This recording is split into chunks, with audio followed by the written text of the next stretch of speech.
Shalom, everyone.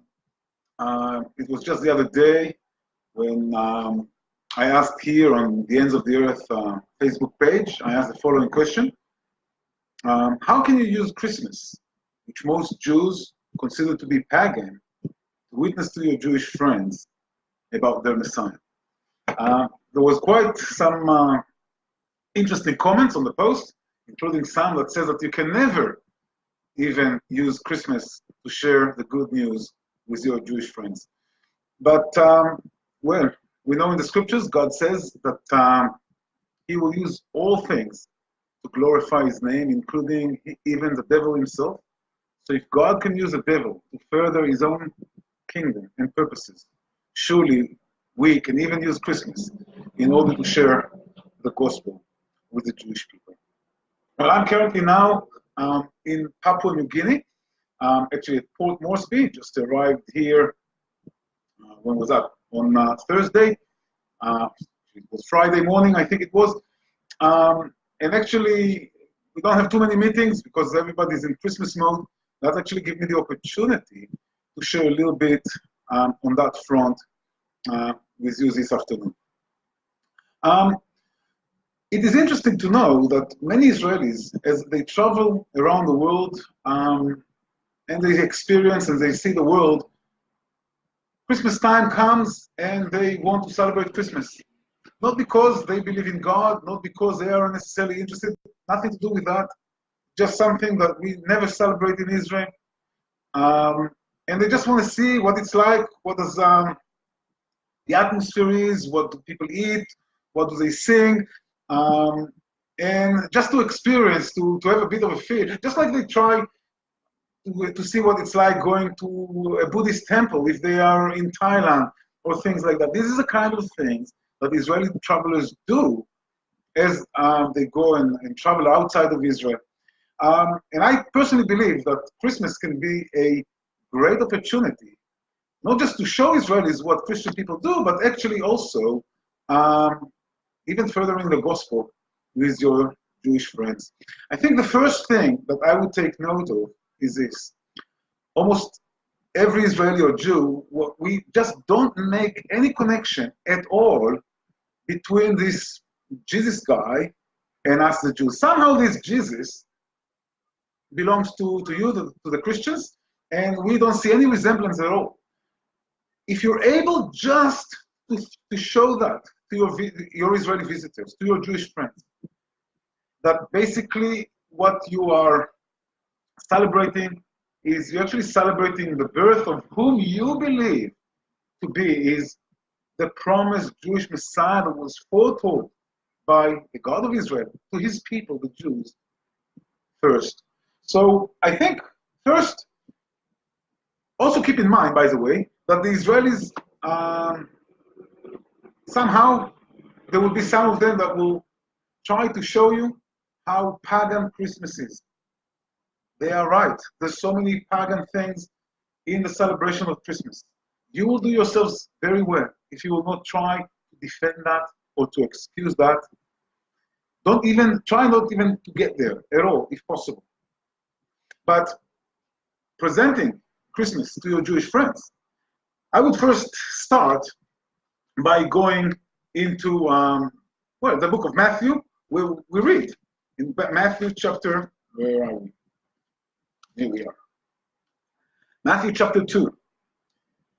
And it starts in verse 1. Now, after Jesus was born in Bethlehem of Judea in the days of Herod the king, behold, wise men from the east, from Mesopotamia, from Babylonia, came to Jerusalem saying, where is he that has been born King of the Jews?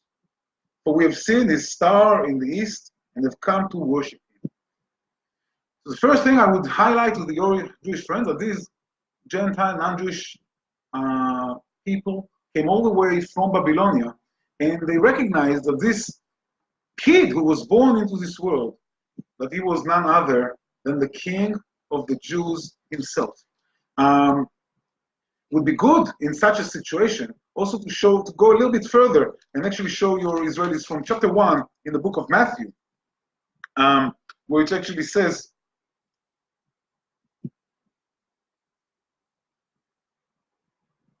in chapter 21. And you shall, that's the promise before the Messiah was even born that was given to Joseph, the father. It says, and you shall call his name Jesus, for he will save his people from their sins. Now, this is a good translation, but it doesn't really convey, it's very obvious that the conversation actually took place in Hebrew. And if you know a little bit of Hebrew, the Hebrew actually says, V'karata shmo Yeshua, ki hu Yoshia. Jesus will save. Only in the Hebrew, Yeshua will Yoshia. That's actually why he was called Yeshua, Jesus. So the key is actually to understand and to show your Israeli visitors that the Jews who've been waiting for a Redeemer, for a Messiah to come, which none other than God himself has promised, this is actually the fulfillment of that. And because we read further on in verse 22 in Matthew chapter 1, so all this was done that it might be fulfilled, which was spoken by the Lord through the prophet, saying, Behold, the virgin shall be with a child, and bear a son, and shall call his name Emmanuel, translated, God with us. This is from Isaiah chapter 7, verse 14. And to show that this is not just a normal human being, you can take them a little bit further and say, look, this child that the Bible is talking about, you can actually see in Isaiah chapter 9, in verses 6, it says, For unto us a child is born, unto us a son is given, the government will be upon his shoulder, and his name will be called Wonderful, Counselor, Mighty God, Everlasting Father, Prince of Peace. Of the increase of his government and peace there will be no end, upon the throne of David, over his kingdom, to order it and establish it with judgment and justice from that time forward, even forevermore. So this is actually the promises from the Hebrew scriptures, and if you can actually show the tie there, that this is the promises of the God of Israel to his people, that one day he will send someone, his son, which have really these great titles, but no, one of them is actually Mighty God, which no human really can claim. If your Israeli visitors can see just the connection that the celebration of Christmas, and by the way, your visitors from Israel, sometimes they will try to say, but where is it actually commanded to celebrate Christmas? Well, it doesn't. It's never commanded. And you will also do yourselves very well if you will not try to convince your visitors that the Messiah indeed was born on the 24th or 25th of December. There's no point also to try and prove that he was actually born in Sukkot or Hanukkah or Passover. I heard many people talking and proving where the Messiah has been born, but in fact, the scriptures never tell us. And if the scriptures doesn't tell us, there's no need for any of us to actually make assumptions and things of that nature. But the point of the matter is, it's absolutely true. You're not commanded to celebrate the birth of Messiah, the birth of Christ. But you can point out, if your Israelis will try to show you how wrong this is, you can actually show them from their own culture. For instance, today in Israel, one day a year, we commemorate the remembrance of those Jews who perished during the Holocaust.